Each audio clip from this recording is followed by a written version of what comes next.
काच्छायाणं नमो लोये सव्वसावनं।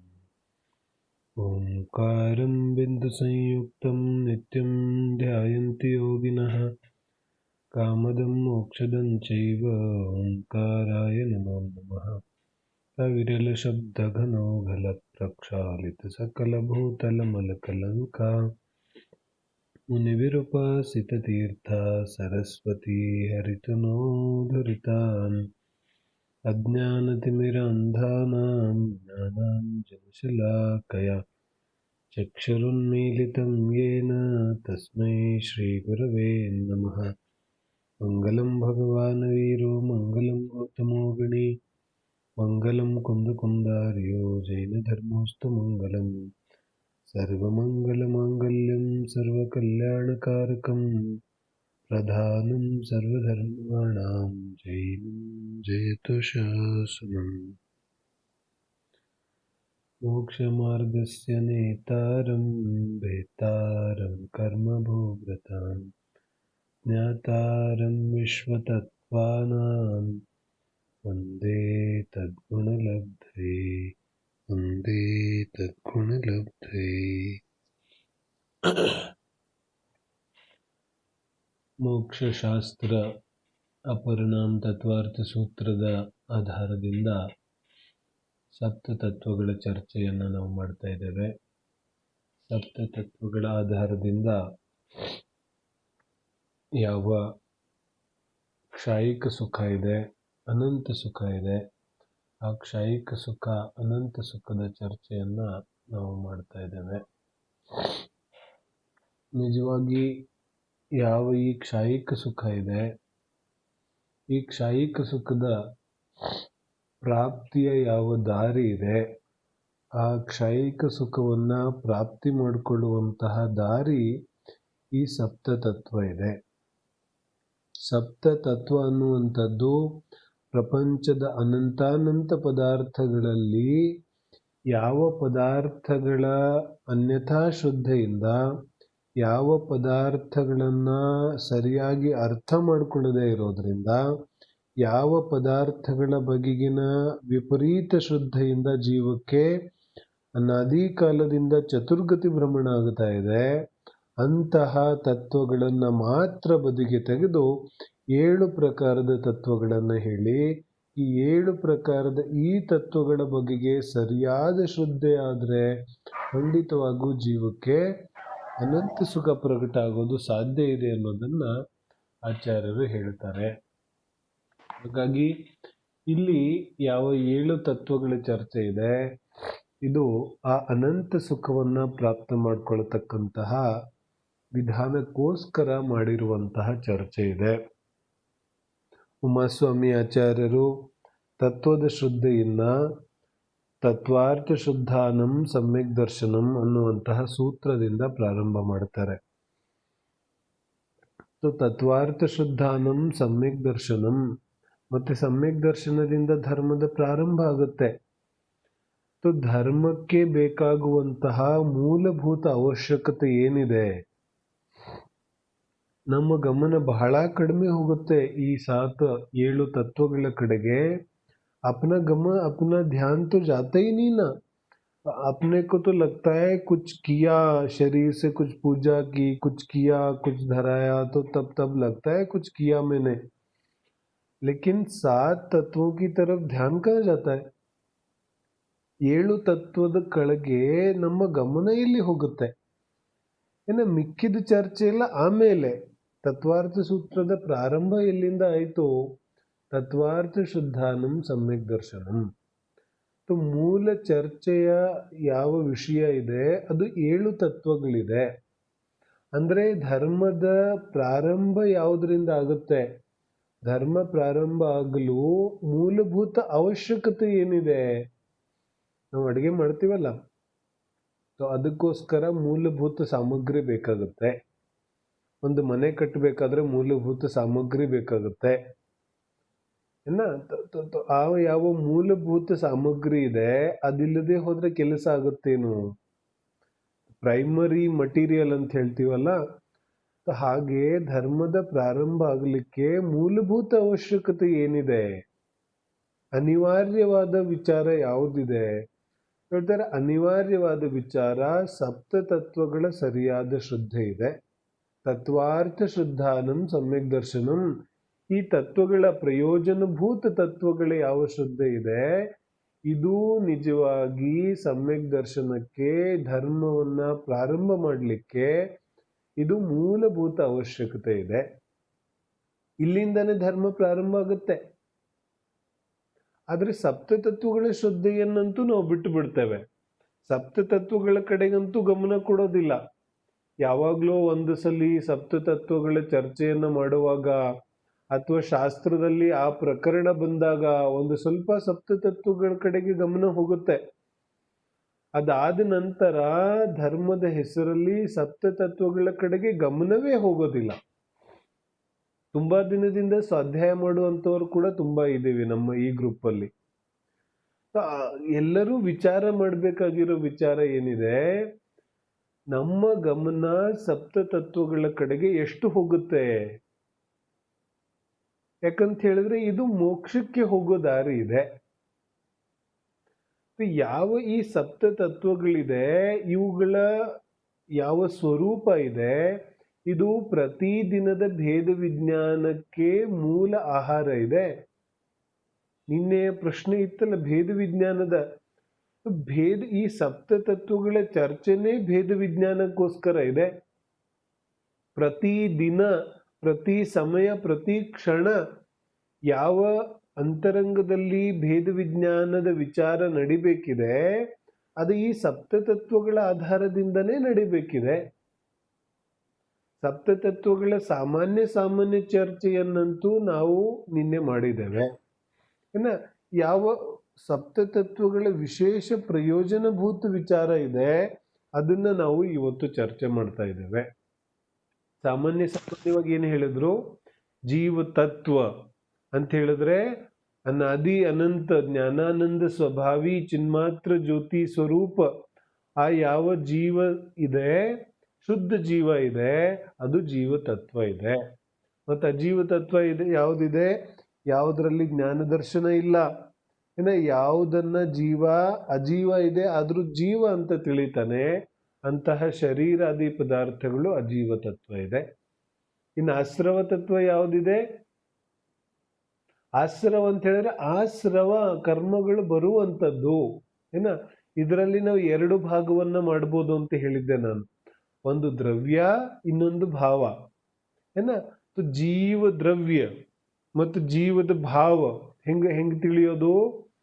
ಯಾವ ದ್ರವ್ಯ ಇದೆ ಅದಂತೂ ಇದ್ದೇ ಇದೆ, ಆದ್ರೆ ಅದರಲ್ಲಿ ಭಾವಪಕ್ಷವನ್ನು ನೋಡುವಾಗ ಕೇವಲ ಶುದ್ಧ ಜ್ಞಾನಾನಂದ ಸ್ವರೂಪಿ ಜೀವ ವಿಚಾರವನ್ನ ನೋಡ್ತೇವೆ. ಅದೇ ರೀತಿಯಾಗಿ ಯಾವ ಆಶ್ರವ, ಬಂಧ, ಸಂವರ, ನಿರ್ಜರ ಮತ್ತು ಮೋಕ್ಷಗಳಿದೆ, ಇವುಗಳನ್ನು ಕೂಡ ನಾವು ದ್ರವ್ಯ ಮತ್ತು ಭಾವದ ಅಪೇಕ್ಷೆಯಿಂದ ನೋಡಬೇಕಾಗುತ್ತೆ. ಅವಾಗ ವಿಚಾರ ಮತ್ತಷ್ಟು ಸ್ಪಷ್ಟವಾಗುತ್ತೆ. ಯಾವ ದ್ರವ್ಯ ಆಶ್ರವ ಇದೆ, ದ್ರವ್ಯ ಆಶ್ರವ ಅಂದ್ರೆ ಏನು? ಜೀವಿಯ ಯಾವ ಮೋಹ ರಾಗದ್ವೇಷಗಳಿದೆ ಅವುಗಳ ನಿಮಿತ್ತವನ್ನ ಪಡೆದು ಯಾವ ಕರ್ಮಗಳ ಆಗಮನ ಆಗತ್ತೆ ಆತ್ಮನ ಕಡೆಗೆ, ಇದರ ವಿಶೇಷ ಚರ್ಚೆಯನ್ನ ನಾವು ಮಾಡೋದಿದೆ. ಇನ್ನೊಂದೆರಡು ಸ್ವಾಧ್ಯಾಯಗಳ ನಂತರ ಕರ್ಮದ ಸ್ವರೂಪವನ್ನ ಚರ್ಚೆ ಮಾಡೋದಿದೆ. ಅವಾಗ ಮತ್ತಷ್ಟು ಕ್ಲಿಯರ್ ಆಗುತ್ತೆ ವಿಚಾರ. ದ್ರವ್ಯಾಶ್ರವ ಅಂದ್ರೆ ಏನು? ಯಾವ ದ್ರವ್ಯ ಕರ್ಮಗಳು, ಕರ್ಮ ಪರಮಾಣುಗಳು ಆತ್ಮನ ಕಡೆಗೆ ಆಕರ್ಷಿತವಾಗುವಂತಹ ಯಾವ ವಿಚಾರ ಇದೆ ಅದರ ಹೆಸರು ದ್ರವ್ಯ ಆಶ್ರವ ಇದೆ.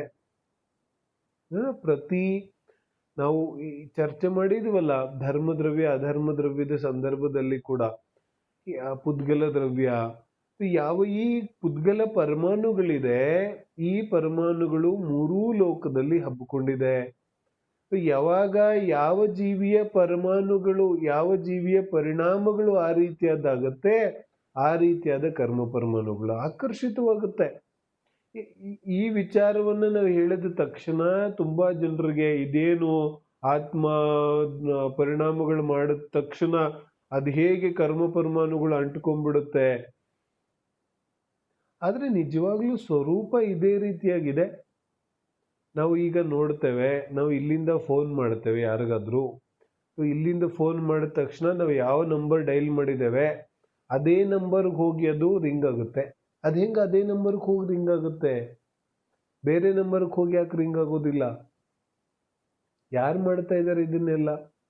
ಸೈಂಟಿಸ್ಟ್ ಕೂತ್ಕೊಂಡು ಮಾಡ್ತಾ ಇದ್ದಾರೇನು? ಸೈಂಟಿಸ್ಟ್ ಏನು ಮಾಡ್ತಾ ಇಲ್ಲ. ಉದ್ಗಲ ಪರಮಾಣುಗಳಲ್ಲಿ ಈ ರೀತಿಯಾದ ಶಕ್ತಿ ಇದೆ.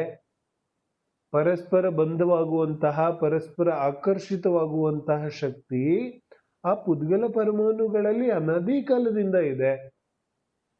ಯಾವ ರೀತಿ ಒಂದು ಪರಮಾಣು ಇನ್ನೊಂದು ಪರಮಾಣುವಿನ ಕಡೆಗೆ ಆಕರ್ಷಿತವಾಗುತ್ತೆ, ಅದೇ ರೀತಿ ಯಾವ ಜೀವದ್ರವ್ಯದ ಪರಿಣಾಮಗಳಿದೆ ಆ ರಾಗದ್ವೇಷ ಪರಿಣಾಮಗಳ ನಿಮಿತ್ತವನ್ನ ಪಡೆದು ಆ ರಾಗದ್ವೇಷ ಪರಿಣಾಮಗಳ ಕಡೆಗೆ ಕರ್ಮ ಪರಮಾಣುಗಳು ಆಕರ್ಷಿತವಾಗುತ್ತೆ. ಯಾವ ಈ ಕರ್ಮ ಪರಮಾಣುಗಳು ಆಕರ್ಷಿತವಾಗುತ್ತೆ, ಈ ಕರ್ಮ ಪರಮಾಣುಗಳ ಆಕರ್ಷಣೆಯಾಗೋದಕ್ಕೆ ನಾವೇನಂತ ಕರಿತೀವಿ? ಆಶ್ರವ, ದ್ರವ್ಯಾಶ್ರವ ಅಂತ ಕರಿತೀವಿ. ಭಾವಾಶ್ರವ ಏನಾಯ್ತು? ಈ ಯಾವ ದ್ರವ್ಯ ಕರ್ಮಗಳ ಆಗಮನ ಆಗಿದೆಯಲ್ಲ, ಇದು ಹೆಂಗಾಯ್ತು ಹೇಳ್ತಾರೆ? ಭಾವ, ಮೋಹ ರಾಗ ದ್ವೇಷ ಭಾವಗಳ ಉತ್ಪತ್ತಿ ಏನ. ಆಶ್ರವ ಅಂದ್ರೆ ಬರ್ತಾ ಇದೆ, ಉತ್ಪನ್ನ ಆಗುತ್ತಾ ಇದೆ. ಏನು ಉತ್ಪನ್ನ ಆಗುತ್ತಾ ಇದೆ? ಆತ್ಮನಲ್ಲಿ ಮೋಹ ರಾಗ ದ್ವೇಷ ಪರಿಣಾಮಗಳ ಉತ್ಪತ್ತಿ ಆಯಿತು. ಕ್ರೋಧ ಉತ್ಪನ್ನ ಆಯಿತು, ಕ್ರೋಧ ಕರ್ಮದ ಆಕರ್ಷಣೆ ಆಯಿತು. ಮಾನ ಉತ್ಪನ್ನ ಆಯಿತು, ಮಾನ ಭಾವ. ಮಾನ ಭಾವ ಉತ್ಪನ್ನ ಆಯಿತು, ಅದು ದ್ರವ್ಯ ಆಶ್ರವ. ಮತ್ತು ಮಾನ ಭಾವ ಉತ್ಪನ್ನ ಆದಮೇಲೆ ಅದರ ನಿಮಿತ್ತದಿಂದ ಮಾನರೂಪ ದ್ರವ್ಯ ಕರ್ಮ ಆಕರ್ಷಿತ ಆಯಿತು, ಪುದ್ಗಲ ಕರ್ಮ. ಆ ಪುದ್ಗಲ ಕರ್ಮ ಆಕರ್ಷಣೆ ಆಗೋದಕ್ಕೆ ದ್ರವ್ಯ ಆಶ್ರವ ಅಂತ ಕರೀತಾರೆ. ಅರ್ಥ ಆಗ್ತಿದೆ? ಹಿಂಸೆಯ ಭಾವ ಉತ್ಪನ್ನ ಆಯಿತು, ಇದು ಹಿಂಸೆಯ ಭಾವ ಉತ್ಪನ್ನ ಆಗೋದಕ್ಕೆ ಭಾವಾಶ್ರವ ಅಂತ ಕರೆದ್ರು. ಮತ್ತು ಈ ಹಿಂಸೆಯ ಭಾವದ ನಿಮಿತ್ತದಿಂದ ಕರ್ಮ ಆಕರ್ಷಿತವಾಯಿತು, ಪುದ್ಗಲ ಕರ್ಮ. ಆ ಪುದ್ಗಲ ಕರ್ಮ ಆಕರ್ಷಿತವಾಯಿತು, ಅದಕ್ಕೆ ದ್ರವ್ಯ ಆಶ್ರವ ಅಂತ ಕರೆದ್ರು. ಅಂತರಂಗದಲ್ಲಿ ಅಹಿಂಸಾ ಭಾವ ಜಾಗೃತವಾಯಿತು, ಅದು ಭಾವ ಆಶ್ರವ ಆಯಿತು. ಮತ್ತು ಆ ಕಡೆಯಿಂದ ದ್ರವ್ಯ ಕರ್ಮಗಳ ಆಕರ್ಷಣೆ ಆಯಿತು, ಅದಕ್ಕೇನಂದ್ರು? ದ್ರವ್ಯ ಆಶ್ರವ. ಕರ್ಮ ಪರಮಾಣುಗಳು ಆತ್ಮನ ಕಡೆಗೆ ಆಕರ್ಷಿತವಾಗುವುದಕ್ಕೆ ದ್ರವ್ಯಾಶ್ರವ ಅಂತ ಕರೀತಾರೆ. ಮತ್ತೆ ಆತ್ಮನಲ್ಲಿ ಮೋಹ ರಾಗದ್ವೇಷಗಳು ಉತ್ಪನ್ನ ಆಗುವುದಕ್ಕೆ ಭಾವ ಆಶ್ರವ ಅಂತ ಕರೀತಾರೆ. ಹೀಗೆ ದ್ರವ್ಯಾಶ್ರವ ಭಾವಾಶ್ರವದ ಸ್ವರೂಪ ಇದೆ. ಇದೇ ರೀತಿಯಾಗಿ ದ್ರವ್ಯಬಂಧ ಭಾವಬಂಧ. ಯಾವ ಕರ್ಮ ಪರಮಾಣುಗಳ ಆಕರ್ಷಿತವಾಗಿತ್ತು ಅವುಗಳು ಆಕರ್ಷಿತವಾಗಿ ಆತ್ಮನ ಕಡೆಗೆ ಬಂದು ಆತ್ಮನ ಅಸಂಖ್ಯಾತ ಪ್ರದೇಶಗಳಲ್ಲಿಯೇ ಸ್ಥಿರವಾಗ್ಬಿಡುತ್ತೆ. ಅಂದ್ರೆ ಆ ಯಾವ ಆತ್ಮನ ಪರಿಣಾಮಗಳ ನಿಮಿತ್ತದಿಂದ ಆ ಕರ್ಮ ಪರಮಾಣುಗಳ ಆಕರ್ಷಿತವಾಗಿತ್ತು, ಅದೇ ಆತ್ಮನ ಅಸಂಖ್ಯಾತ ಪ್ರದೇಶಗಳ ಕ್ಷೇತ್ರದಲ್ಲಿಯೇ ಈ ಕರ್ಮ ಪರಮಾಣುಗಳು ಕೂಡ ಸ್ಥಿರವಾಗಿ ಬಿಡುತ್ತೆ. ಆತ್ಮನ ಅಸಂಖ್ಯಾತ ಪ್ರದೇಶಗಳು ಯಾವ ಜಾಗದಲ್ಲಿ ಇದೆ ಅದೇ ಜಾಗದಲ್ಲಿ ಈ ಕರ್ಮ ಪರಮಾಣುಗಳು ಕೂಡ ಸ್ಥಿರವಾಗುತ್ತೆ. ಆ ಸ್ಥಿರವಾಗುವುದಕ್ಕೆ, ಕರ್ಮ ಪರಮಾಣುಗಳು ನಿಂತು ಬಿಡೋದಕ್ಕೆ ನಾವು ದ್ರವ್ಯಬಂಧ ಅಂತ ಕರಿತೇವೆ. ಅರ್ಥ ಆಗುತ್ತೆ? ಯಾವ ಈ ಮೋಹರಾಗ ದ್ವೇಷ ಪರಿಣಾಮಗಳ ನಿಮಿತ್ತದಿಂದ ಕರ್ಮ ಪರಮಾಣುಗಳು ಆತ್ಮನ ಕಡೆಗೆ ಆಕರ್ಷಿತವಾಗುತ್ತಾ ಇತ್ತು, ಆ ಪರಮಾಣುಗಳು ಆಕರ್ಷಿತವಾಗಿ ಜೀವದ ಯಾವ ಅಸಂಖ್ಯಾತ ಪ್ರದೇಶಗಳಿದೆ ಅದೇ ಅಸಂಖ್ಯಾತ ಪ್ರದೇಶಗಳ ಜಾಗದಲ್ಲಿ ಈ ಪರಮಾಣುಗಳು ಕೂಡ ಬಂದು ಸ್ಥಿರವಾಗಿ ಬಿಡುತ್ತೆ. ಈ ಕರ್ಮ ಪರಮಾಣುಗಳು ಅಸಂಖ್ಯಾತ ಪ್ರದೇಶಗಳಲ್ಲಿ ಸ್ಥಿರವಾಗುತ್ತಲ್ಲ, ಈ ಸ್ಥಿರವಾಗುವುದಕ್ಕೆ ನಾವು ದ್ರವ್ಯಬಂಧ ಅಂತ ಕರಿತೇವೆ. ಮತ್ತು ಭಾವಬಂಧ ಯಾವುದು? ಆತ್ಮನಲ್ಲಿ ಯಾವ ಮೋಹರಾಗ ದ್ವೇಷಗಳು ಉತ್ಪನ್ನ ಆಗಿತ್ತು ಆ ಮೋಹರಾಗ ದ್ವೇಷಗಳು ಪುನಃ ಅದೇ ರೀತಿಯಾಗಿ ವಿದ್ಯಮಾನ ಇರೋದು. ಇನ್ನು ಉತ್ಪತ್ತಿಯಾಗಿ ನಾಶ ಆಗ್ಲಿಲ್ಲ. ಏನ್ ಹೇಳ್ತಾರೆ ಮುಂದೆ ಚರ್ಚೆ 6ನೇ 7ನೇ ಅಧ್ಯಾಯದಲ್ಲಿ ಬರುತ್ತೆ ಅದು. ಕಾಯಿ ವಾಗ್ಮನಃ ಕರ್ಮಯೋಗ ಸ ಆಶ್ರವ ಶುಭ ಪುಣ್ಯಸ್ಯ ಶುಭ ಪಾಪಸ್ಯ, ಈ ಸೂತ್ರಗಳು ಬರುತ್ತೆ ಏನ. ಅದರಲ್ಲಿ ಏನು ಹೇಳ್ತಾ ಇದ್ದಾರೆ, ಯಾವ ಆತ್ಮನಲ್ಲಿ ಮೋಹರಾಗದ್ವೇಷಗಳು ಉತ್ಪತ್ತಿ ಆಯ್ತು, ಯಾಕೆಂದ್ರೆ ಅಸ್ತ್ರವು 2 ಪ್ರಕಾರದಲ್ಲಿ, ಈರ್ಯಾಪತಾಸ್ತ್ರವು ಮತ್ತು ಸಾಂಪ್ರಾಯಿಕ ಅಸ್ತ್ರವು. ಈರ್ಯಾಪತಾಸ್ತ್ರವದಿಂದ ಬಂಧ ಆಗೋದಿಲ್ಲ. ಬಂಧ ಯಾವುದರಿಂದ ಆಗುತ್ತೆ? ಸಾಂಪ್ರಾಯಿಕ ಆಶ್ರವದಿಂದ ಬಂಧ ಆಗುತ್ತೆ. ನಾನು ಅಧಿಕವಾಗಿ ವಿಚಾರಗಳನ್ನ ತಗೊಳ್ಳೋದಿಲ್ಲ.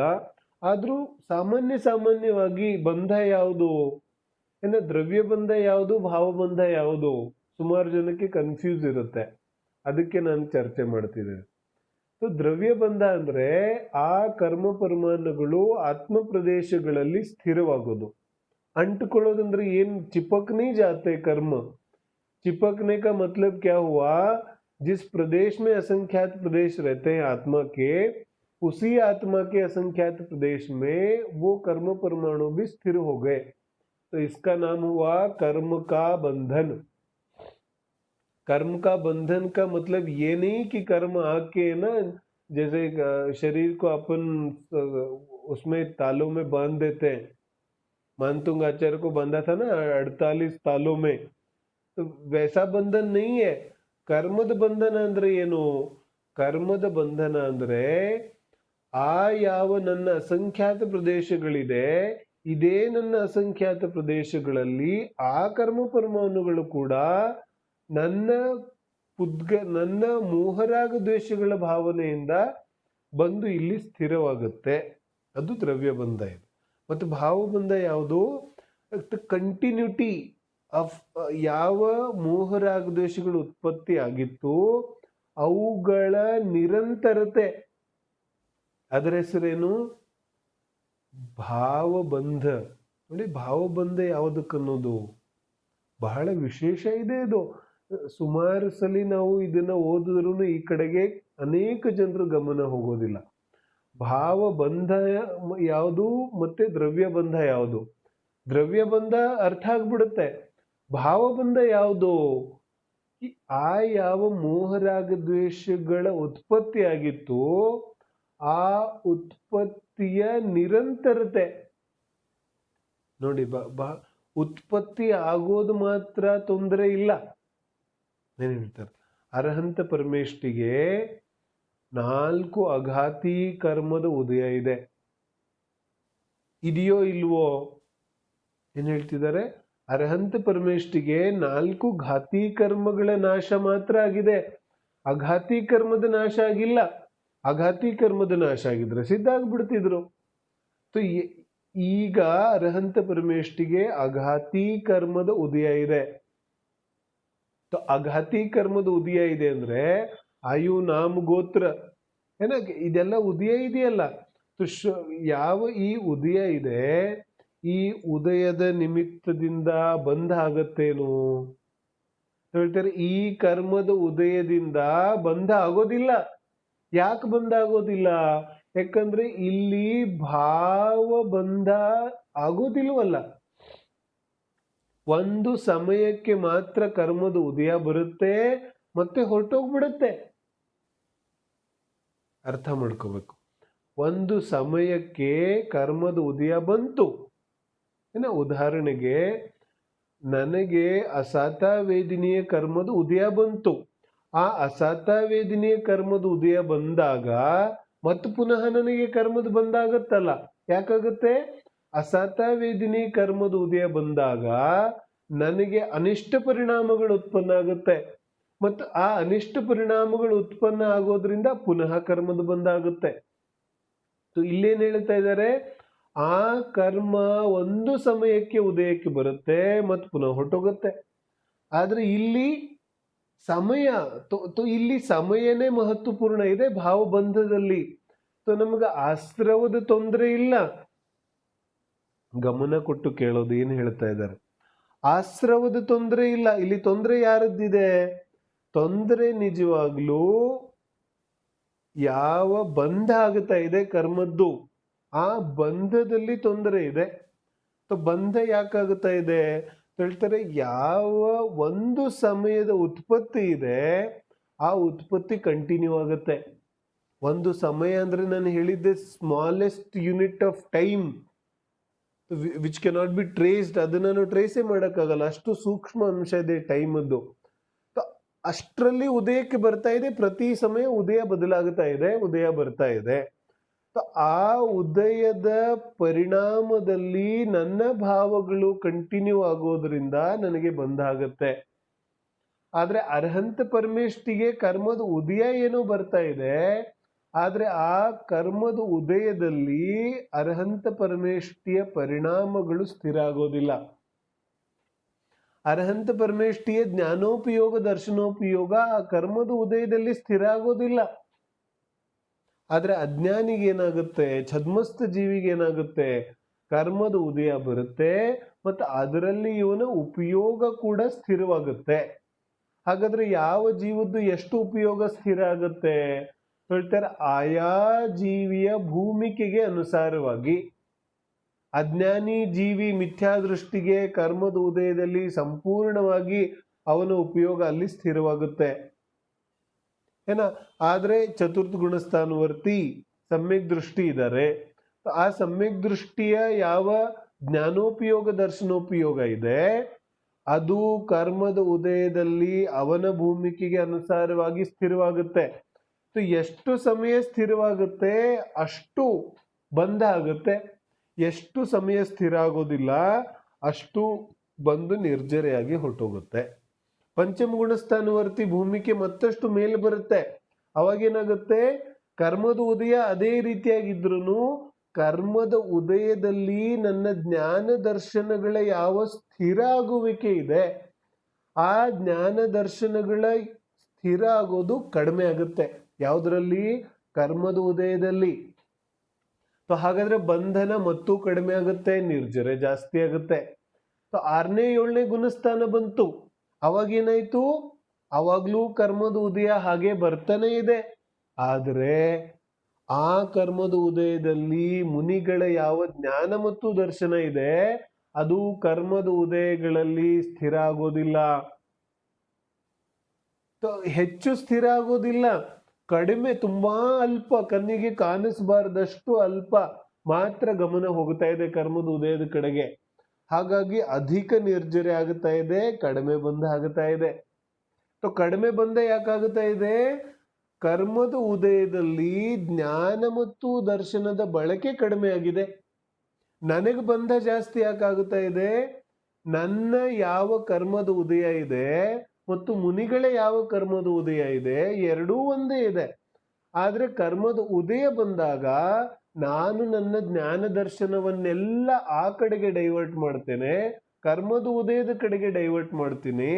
ಆದ್ರೆ ಮುನಿಗಳು ಯಾರಿಗೆ ಅದೇ ರೀತಿಯಾದ ಕರ್ಮದ ಉದಯ ಬರ್ತಾ ಇದೆ ಆದ್ರೂ ಕೂಡ ಅವರು ತಮ್ಮ ಜ್ಞಾನೋಪಯೋಗವನ್ನ ದರ್ಶನೋಪಯೋಗವನ್ನ ಆತ್ಮನ ಕಡೆಗೆ ಡೈವರ್ಟ್ ಮಾಡ್ತಾ ಇದ್ದಾರೆ, ಕರ್ಮದ ಕಡೆಗೆ ಗಮನ ಕೊಡ್ತಾ ಇಲ್ಲ.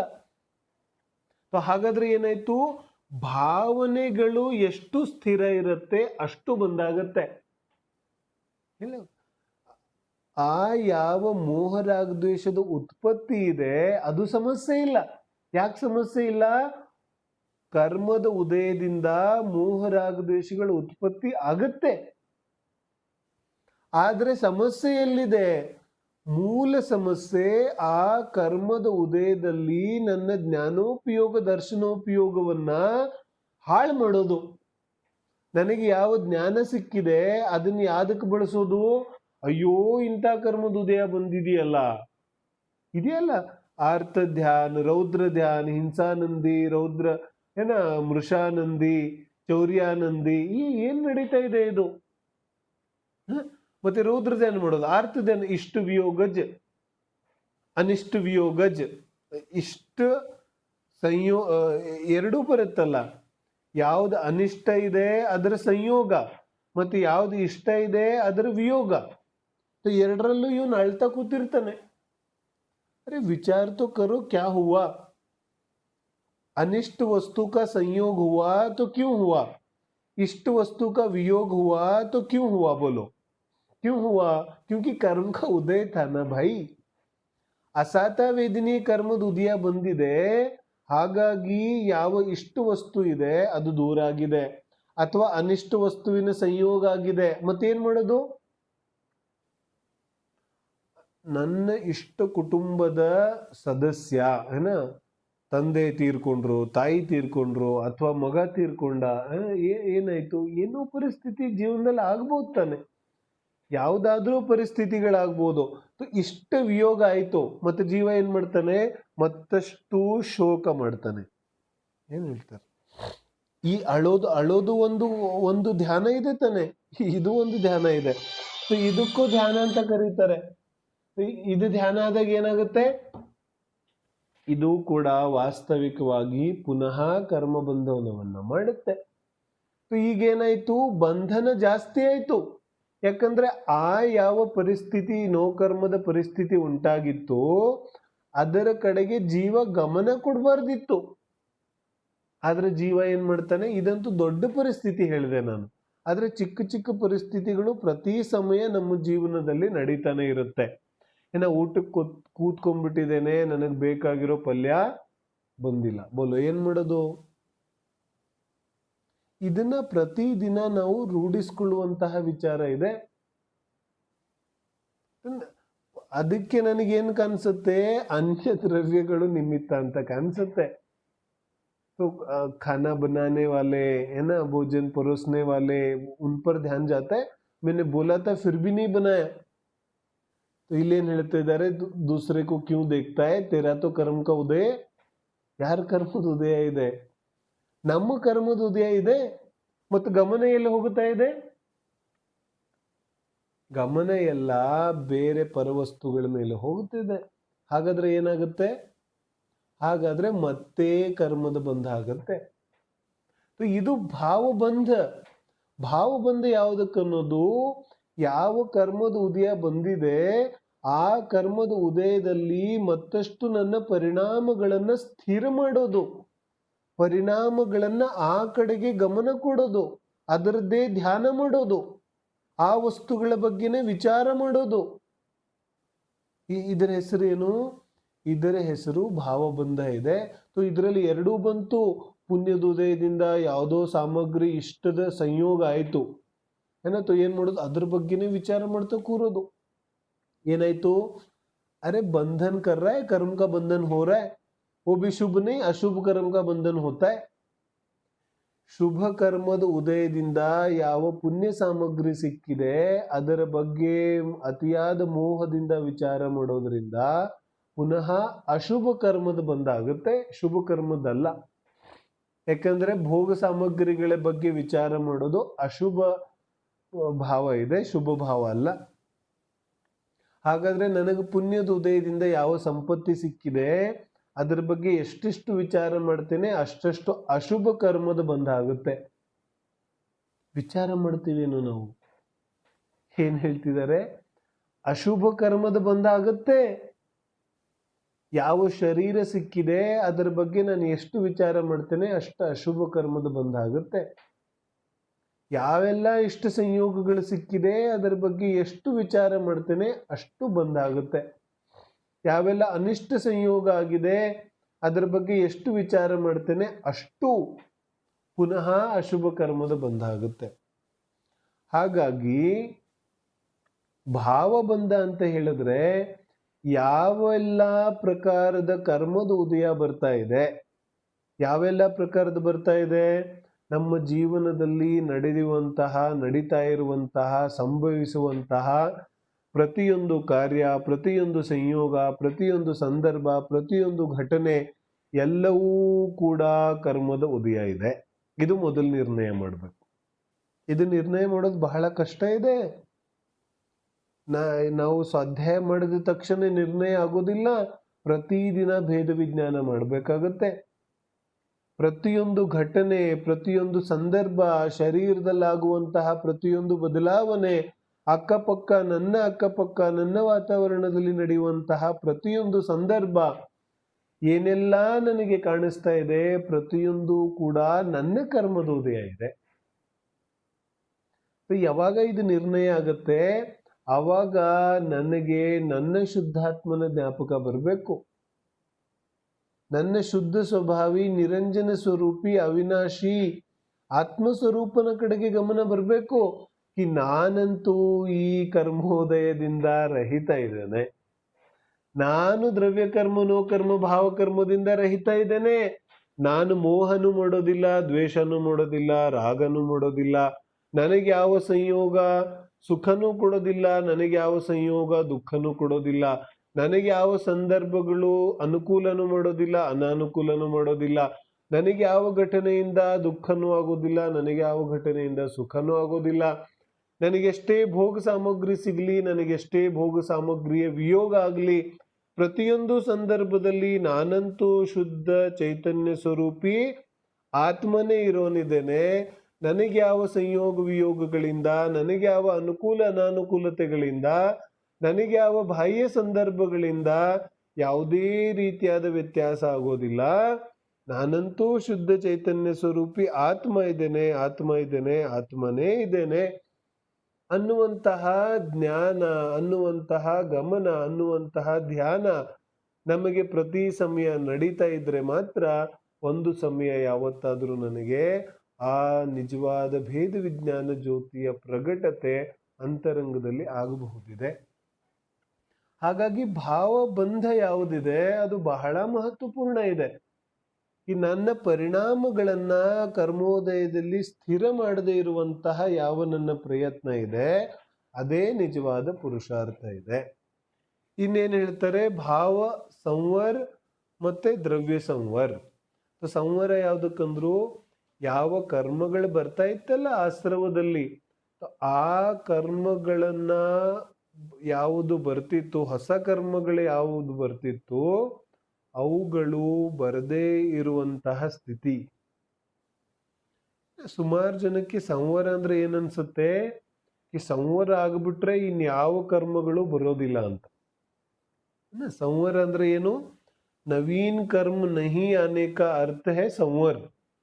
तो नवीन कर्म नहीं आने का मतलब कि कोई भी कर्म नहीं आएगा क्या, कि ऐसा नहीं. ಏನ್ ಹೇಳ್ತಾರೆ, ಸಂವರ ಹಂತ ಹಂತವಾಗಿ ಆಗುತ್ತೆ, ಒಂದೇ ಸಲ ಸಂವರ ಆಗೋದಿಲ್ಲ. ಸಂವರ ಅಂತ ಹೇಳಿದ್ರೆ ನಾವು ಏನ್ ತಿಳ್ಕೊತೀವಿ, ಸಂವರ ಅಂದ್ರೆ ಹೊಸ ಕರ್ಮಗಳು ಬರೋದಿಲ್ಲ, ಅದರ ಹೆಸರು ಸಂವರ. ಆದ್ರೆ ಹೊಸ ಕರ್ಮಗಳು ಬರೋದಿಲ್ಲ ಅನ್ನುವಂಥದ್ದು ಆಯಾ ಭೂಮಿಕೆಗೆ ಅನುಸಾರವಾಗಿ. देखो चतुर्थ गुणस्थान वर्ती को भी संवर होता है, पंचम गुणस्थान वर्ती को भी संवर होता है, षष्ठम सप्तम गुणस्थान वर्ती को भी संवर होता है, श्रेणी चढ़ने वालों को भी संवर होता है ना. तो ಎಲ್ಲರಿಗೂ ಸಂವರ ಆಗ್ತಾ ಇದೆ. ಚತುರ್ಥ ಗುಣಸ್ಥಾನದಿಂದ ಶ್ರೇಣಿ ಆರೋಹಣ ಮಾಡತಕ್ಕಂತಹ 10ನೇ 11ನೇ ಗುಣಸ್ಥಾನ 12ನೇ ಗುಣಸ್ಥಾನದವರೆಗೂ ಕೂಡ ಸಂವರ ಆಗ್ತಾ ಇದೆ. ಹಾಗಾದ್ರೆ ಸಂವರ ಚತುರ್ಥ ಗುಣಸ್ಥಾನದಲ್ಲಿ ಆದ್ಮೇಲೆ ಇನ್ನು ಮತ್ತೆ 10ನೇ ಗುಣಸ್ಥಾನದಲ್ಲಿ ಯಾವ ಸಂವರ ಆಗ್ತಾ ಇದೆ, ಅರ್ಥ ಆಗ್ತಾ ಇದೆ ಏನು ಹೇಳ್ತಾ ಇದ್ದಾರೆ? ಏನು ಹೇಳ್ತಾ ಇದ್ದಾರೆ, ಸಂವರ ಹಂತ ಹಂತವಾಗಿ ಆಗತ್ತೆ. ಕರ್ಮಗಳ ಕರ್ಮಗಳ ಹೊಸ ಕರ್ಮಗಳು ಬರೋದು ನಿಂತು ಹೋಗುತ್ತೆ ಅಂದ ತಕ್ಷಣ ಒಂದೇ ಸಲಿ ಎಲ್ಲಾ ಕರ್ಮಗಳ ಬಂಧ ನಿಂತು ಹೋಗೋದಿಲ್ಲ. ಆಯಾ ಭೂಮಿಕೆ ಚತುರ್ಥ ಗುಣಸ್ಥಾನ ವರ್ತಿಗೆ ಅನಂತಾನುಬಂಧಿ ಕರ್ಮದ ಬಂಧ ಆಗೋದಿಲ್ಲ.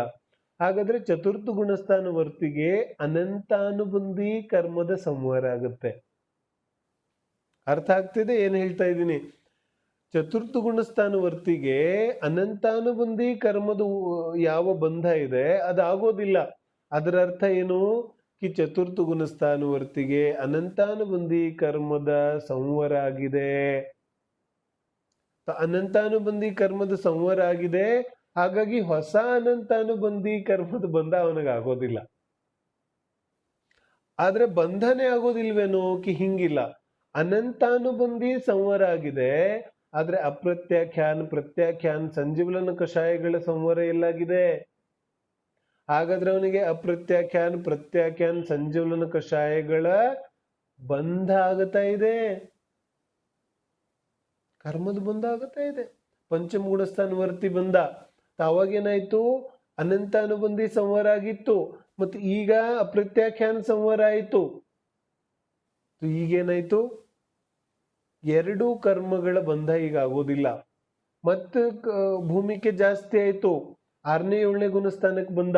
ಅವಾಗೇನಾಯ್ತು, ಅನಂತಾನುಬಂಧಿ ಸಂಹಾರ ಆಗಿತ್ತು, ಅಪ್ರತ್ಯಾಖ್ಯಾನ ಸಂಹಾರ ಆಗಿತ್ತು, ಈಗ ಪ್ರತ್ಯಾಖ್ಯಾನ ಸಂಹಾರ ಆಗುತ್ತೆ. ಈಗ ಈ 3 ಕಷಾಯಗಳ ನವೀನ ಕರ್ಮದ ಬಂಧ ಆಗೋದಿಲ್ಲ. ಅಂದ್ರೆ ಏನು, ಆ ಯಾವ ಭೂಮಿಕೆ ಇದೆ ಆ ಭೂಮಿಕೆಯಲ್ಲಿ ಪ್ರತ್ಯಾಖ್ಯಾನ ಅಪ್ರತ್ಯಾಖ್ಯಾನ ಅಥವಾ ಅನಂತಾನುಬಂಧಿಯ ಯಾವ ಲೆವೆಲ್, ಯಾವ ಶ್ರೇಣಿಯ, ಯಾವ ಸ್ತರದ ಪರಿಣಾಮಗಳಿರುತ್ತೆ ಆ ರೀತಿಯಾದ ಪರಿಣಾಮಗಳಲ್ಲಾಗೋದಿಲ್ಲ. मतलब उन भूमिका में उन व्यक्ति को उस प्रकार के अनंतानुबंधी के योग्य अप्रत्याख्यान प्रत्याख्यान परिणाम श्रेणी योग्य है ना, उस लेवल का या उस कोटि के परिणाम नहीं होते, इसलिए उनको वो उन कर्म का बंधन भी नहीं होता. ಅರ್ಥ ಆಗುತ್ತೆ? ಸಂವರ ಅಂದ್ರೆ ಭೂಮಿಕೆಗೆ ಅನುಸಾರವಾಗಿ ಸಂವರ ಆಗುತ್ತಾನೆ ಇರುತ್ತೆ. ಹೆಂಗೆ ಭೂಮಿಕೆ ವೃದ್ಧಿ ಆಗುತ್ತೆ ಹಾಗಾಗಿ ಸಂವರ ಕೂಡ ಜಾಸ್ತಿ ಆಗುತ್ತೆ. ಮತ್ತು ದ್ರವ್ಯ ಸಂವರ ಯಾವುದು, ಕರ್ಮಗಳ ಯಾವ ಬರುವಿಕೆ ಇದೆ ಅದು ನಿಲ್ಲೋದು. ಹಾಗಾದ್ರೆ ಚತುರ್ಥ ಗುಣಸ್ಥಾನ ವರ್ತಿಗೆ ಅನಂತಾನುಬಂಧಿ ಕರ್ಮ ಉದಯ ಬಂಧ ಆಗ್ತಾ ಇಲ್ಲ. ಹಾಗಾಗಿ ಚತುರ್ಥ ಗುಣಸ್ಥಾನ ವರ್ತಿಯ ಪ್ರಕಾರ ಅನಂತಾನುಬಂಧಿಯ ಸಂವರ ಆಗಿದೆ. ಅವನ ಪ್ರಕಾರ ಅನಂತಾನುಬಂಧಿ ಬರದೇ ಇರೋದಕ್ಕೆ ಸಂವರ ಅಂತ ಕರೀತಾರೆ. ಪಂಚಮ ಗುಣಸ್ಥಾನವರ್ತಿ ಪ್ರಕಾರ ಅನಂತಾನುಬಂಧಿ ಅಪ್ರತ್ಯಾಖ್ಯಾನ ಎರಡೂ ಬರ್ತಾ ಇಲ್ಲ. ಹಾಗಾಗಿ ಪಂಚಮ ಗುಣಸ್ಥಾನವರ್ತಿಯ ಪ್ರಕಾರ ಇವೆರಡೂ ಬರದೇ ಇರೋದರ ಹೆಸರೇನೆ ಸಂವರ ಇದೆ. ಮತ್ತು ಮುನಿಗಳ ಅಪೇಕ್ಷೆಯಿಂದ 3 ಕಷಾಯಗಳ ಬಂಧ ಆಗುತ್ತಾ ಇಲ್ಲ. ಈ 3 ಕಷಾಯಗಳ ಬಂಧ ಆಗುತ್ತಾ ಇಲ್ಲ ಅನ್ನೋದರ ಹೆಸರೇ ಮುನಿಗಳಿಗೆ ಸಂವರ ಆಗಿದೆ ಅಂತ. ಸಂವರ ಆಯಾ ಭೂಮಿಕೆಗೆ ಅನುಸಾರವಾಗಿ ಆಗುತ್ತೆ. ಇಲ್ಲೇನ್ ಹೇಳ್ತಾ ಇದ್ದಾರೆ, ದ್ರವ್ಯ ಸಂವರ ಅಂದ್ರೆ ಏನು, ಆ ಯಾವ ದ್ರವ್ಯ ಕರ್ಮಗಳು ಬರ್ತಾ ಇತ್ತಲ್ಲ ಆ ಕರ್ಮಗಳು ಬರದೇ ಇರೋದಕ್ಕೆ ದ್ರವ್ಯ ಸಂವರ ಅಂದ್ರು. ಮತ್ತು ಭಾವ ಸಂವರ ಯಾವುದು, ಅನಂತಾನುಬಂಧಿ ಕ್ರೋಧಮಾನ್ ಮಾಯಾ ಉತ್ಪನ್ನ ಆಗದೆ ಇರೋದು. ಏನ ಅಪ್ರತ್ಯಾಖ್ಯಾನ್ ಕ್ರೋಧಮಾನ್ ಮಾಯಾ ಲೋಭ ಪರಿಣಾಮಗಳು ಉತ್ಪನ್ನ ಆಗದೆ ಇರೋದು. ಏನ ಪ್ರತ್ಯಾಖ್ಯಾನವರಣ ಕ್ರೋಧಮಾನ್ ಮಾಯಾ ಲೋಭಗಳು ಉತ್ಪನ್ನ ಆಗದೆ ಇರೋದು. ಈ ಯಾವ ಕಷಾಯ ಪರಿಣಾಮಗಳಿದೆ ಈ ರೀತಿಯಾದ ಈ ಶ್ರೇಣಿಯ ಏನ ಅನಂತಾನುಬಂಧಿ ಶ್ರೇಣಿಯ ಪರಿಣಾಮಗಳು ಉತ್ಪನ್ನ ಆಗದೆ ಇರೋದು, ಪ್ರತ್ಯಾಖ್ಯಾನವರಣ ಶ್ರೇಣಿಯ ಪರಿಣಾಮಗಳು ಉತ್ಪನ್ನ ಆಗದೆ ಇರೋದು.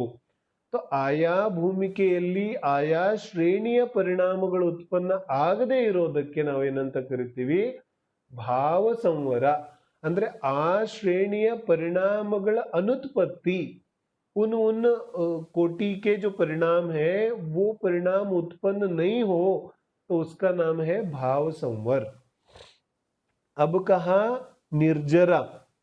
ನಿರ್ಜರ ಯಾವುದಕ್ಕನ್ನೋದು ಹೇಳ್ತಾರೆ, ಯಾವ ಈ ಕರ್ಮಗಳಿದೆಯಲ್ಲ ಪೂರ್ವಬದ್ಧ ಕರ್ಮಗಳು, ಆ ಪೂರ್ವಬದ್ಧ ಕರ್ಮಗಳ ಯಾವ ಉದಯಕ್ಕೆ ಬಂದು ನಿರ್ಜರೆ ಆಗೋದಿದೆ ಅದರ ಹೆಸರು ನಿರ್ಜರ ಇದೆ. ಭಾವ ನಿರ್ಜರೆ, ದ್ರವ್ಯ ನಿರ್ಜರೆ. ನಿರ್ಜರೆಯಲ್ಲಿ 2 ಪ್ರಕಾರ ಇದೆ, ಒಂದು ಸಕಾಮ ನಿರ್ಜರ, ಒಂದು ಅಕಾಮ ನಿರ್ಜರ. तो अकाम निर्जरा तो कोई काम का नहीं है. क्यों? क्योंकि निर्जरा मिथ्या दृष्टि को आगुತ್ತೆ. यार निर्जरा ಕರ್ಮ ಉದಯಕ್ಕೆ ಬಂದ ಮೇಲೆ ಅದು ನಿರ್ಜರ ತಾನೆ.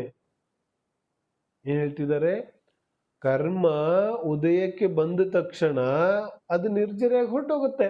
ಅಂದ್ರೆ ಕರ್ಮ ಉದಯಕ್ಕೆ ಬಂದು ಅದರ ಫಲವನ್ನ ಕೊಟ್ಟು ಹೋಗುತ್ತೆ. ಯಾವುದೇ ಕರ್ಮ ತನ್ನ ಫಲವನ್ನ ಕೊಡದೆ ಹೋಗೋದಿಲ್ಲ. ನಿರ್ಜರ ಅಂದ್ರೆ ಅನೇಕ ಜನರಿಗೆ ಏನನ್ಸುತ್ತೆ, ಕರ್ಮ ಫಲ ಕೊಡದೆ ಹೊರಟೋಗ್ಬಿಡ್ತು. ऐसा नहीं होता. ಏನ್ ಹೇಳ್ತಿದ್ದಾರೆ, ನಿರ್ಜರ ಅಂದ್ರೆ ಏನು, ಕರ್ಮ ಫಲ ಕೊಡದೆ ಹೊರಟೋಗೋದಕ್ಕೆ ನಿರ್ಜರ ಅಂತ ಕರೆಯೋದಿಲ್ಲ. ಏನ ಅಕಾಮ ನಿರ್ಜರ ಎಲ್ಲರಿಗೂ ಆಗುತ್ತಾ ಇದೆ, ಮಿಥ್ಯಾ ದೃಷ್ಟಿಗೂ ಆಗುತ್ತಾ ಇದೆ. ಯಾಕಂದ್ರೆ ಅವನಿಗೂ ಪ್ರತಿ ಸಮಯ ಕರ್ಮದ ಉದಯ ಬರ್ತಾ ಇದೆ ಮತ್ತು ಅದು ಫಲ ಕೊಟ್ಟು ಹೊರಟೋಗುತ್ತಾ ಇದೆ. ಫಲ ಕೊಟ್ಟು ಹೊರಟೋಯ್ತು ಅಂದ್ರೆ ನಿರ್ಜರ ಆಯ್ತು. ಆದ್ರೆ ಈ ರೀತಿಯಾದ ನಿರ್ಜರ ಕೆಲ್ಸಕ್ಕೆ ಬರೋದಿಲ್ಲ. ಮತ್ತೆ ಯಾವ ನಿರ್ಜರ ಕೆಲ್ಸಕ್ಕೆ ಬರುತ್ತೆ, ಹೇಳ್ತಾರೆ ಮೊದಲನೇ ನಿಯಮ ಏನು? ಬಂಧವಾಗಿರುವಂತಹ ಪ್ರತಿಯೊಂದು ಕರ್ಮ ಅಧಿಕವೋ ಕಡಿಮೆಯೋ ಆಯಾ ಕರ್ಮದ ವಿಪಾಕಕ್ಕೆ ಅನುಸಾರವಾಗಿ ಅದು ಫಲವಂತೂ ಖಂಡಿತವಾಗ್ಲೂ ಕೊಡುತ್ತೆ. ಮತ್ತು ಫಲ ಕೊಟ್ಟ ಮೇಲೆ ನಿರ್ಜರ ಎಂತ ಅದು? ನಮಗೆ ನಿರ್ಜರ ಏನನ್ಸತ್ತೆ? ಕರ್ಮ ಬಂದ ಆಗಿದ್ರು ಅದು ಫಲ ಕೊಡದೆ ಹೊರಟೋಗ್ಬಿಡುತ್ತೆ, ಅದಕ್ಕೆ ನಾವು ನಿರ್ಜರ ಅಂತ ಕರಿತೇವೆ. ಆದ್ರೆ ನಿರ್ಜರದ ಸ್ವರೂಪ ಈ ರೀತಿಯಾಗಿ ಇಲ್ಲ. ನಿರ್ಜರದ ಸ್ವರೂಪ ಹೆಂಗಿದೆ? ಯಾವ ಕರ್ಮಗಳಿದೆ ಆ ಕರ್ಮಗಳು ಉದಯಕ್ಕೆ ಬಂದು ಫಲವನ್ನಂತೂ ಕೊಟ್ಟೆ ಕೊಡುತ್ತೆ. ಆದ್ರೆ ನಾವು ಬಂಧದಲ್ಲಿ ವಿಚಾರ ಮಾಡೋದಲ್ಲ, ಭಾವಬಂಧದಲ್ಲಿ ಆ ಯಾವ ಕರ್ಮ ಉದಯಕ್ಕೆ ಬಂದಿದೆ ಮತ್ತು ಫಲ ಕೊಡ್ತಾ ಇದೆ ಆ ಫಲದಲ್ಲಿ ಯಾರ ಗಮನ ಇರೋದಿಲ್ಲ ಅಂತಹ ಜೀವಿಗೇನಾಗುತ್ತೆ, ಕರ್ಮ ಬಂದು ಉದಯಕ್ಕೆ ಬಂದು ಫಲ ಕೊಟ್ಟು ಹೊರಟೋಗ್ಬಿಡುತ್ತೆ. ಆದ್ರೆ ನವೀನ ಕರ್ಮದ ಬಂಧ ಆಗೋದಿಲ್ಲ. ಯಾಕಾಗೋದಿಲ್ಲ? ಹೇಳ್ತಾರೆ ಯಾವ ಕರ್ಮ ಉದಯಕ್ಕೆ ಬಂದಿದೆ ಅದರಲ್ಲಿ ಜೀವಿಯ ಗಮನ ಇಲ್ಲ. ಪಾರ್ಶ್ವನಾಥ ಮುನಿಗೆ ಕರ್ಮದ ಉದಯ ಅಂತೂ ಬಂತು, ಅದು ಫಲನೂ ಕೊಡ್ತು, ಅದರ ಫಲಸ್ವರೂಪವಾಗಿ ಉಪಸರ್ಗ ಆಯಿತು. अरे कमट ने उपसर्ग नहीं किया था, ये तो पार्श्वनाथ मुनि का स्वयं का कर्म का उदय था ಏನು ಹೇಳ್ತಾರೆ. अपने को बात कड़वी लगती है, ನಮಗೆ ಇದನ್ನ ಅರ್ಗಿಸ್ಕೊಳ್ಳಕ್ಕೆ ಸ್ವಲ್ಪ ಕಷ್ಟ ಆಗ್ಬಿಡುತ್ತೆ. ಅರೆ ಕಮಟ್ ಉಪಸರ್ಗ ಮಾಡಿದ್ದು ಏನ್ ಹೇಳ್ತಾ ಇದ್ದೀರಿ ನೀವು? ಅರೆ ಕಮಟ ಉಪಸರ್ಗದ ಬಾಹ್ಯ ನಿಮಿತ್ತ ಮಾತ್ರ ಇದ್ದ, ನಿಜವಾಗ್ಲೂ ಉಪಸರ್ಗ ಯಾರು ಮಾಡಿದ್ರು? ಪಾರ್ಶ್ವನಾಥ ಮುನಿಯ ಸ್ವಯಂ ಬಂಧನ ಮಾಡಿದ್ದಂತಹ ಕರ್ಮಗಳೇ ಪಾರ್ಶ್ವನಾಥ ಮುನಿಗೆ ಉಪಸರ್ಗ ಮಾಡಿತ್ತು.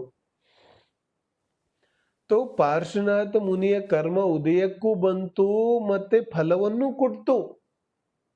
ಆದ್ರೂ ಕೂಡ ಅದಕ್ಕೆ ನಿರ್ಜರ ಅಂತ ಕರೆದ್ರು. ಯಾಕೆ ನಿರ್ಜರ ಅಂತ ಕರೆದ್ರು? ಸಕಾಮ ನಿರ್ಜರ. ಯಾಕಂತ ಹೇಳಿದ್ರೆ ಆ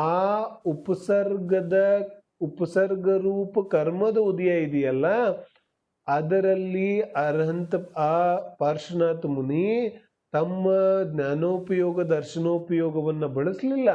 ಅವರು ಹೊರಗಡೆ ಯಾವ ಕರ್ಮದ ಉದಯ ಬಂದ್ರೆ ನನಗೇನು, ನಾನಂತೂ ಶುದ್ಧಾತ್ಮ ಇದ್ದೇನೆ, ನಾನಂತೂ ಅವಿನಾಶಿ ಅಜರ ಅಮರ ತತ್ವ ಇದ್ದೇನೆ, ನಾನಂತೂ ಜನ್ಮ ಮರಣ ರಹಿತ ಶಾಶ್ವತ ವಸ್ತು ಇದ್ದೇನೆ, ನಾನಂತೂ ಅಖಂಡ ಘನಪಿಂಡ ಚಿದ್ಘನ ಸ್ವರೂಪಿ ಆತ್ಮ ಇದ್ದೇನೆ.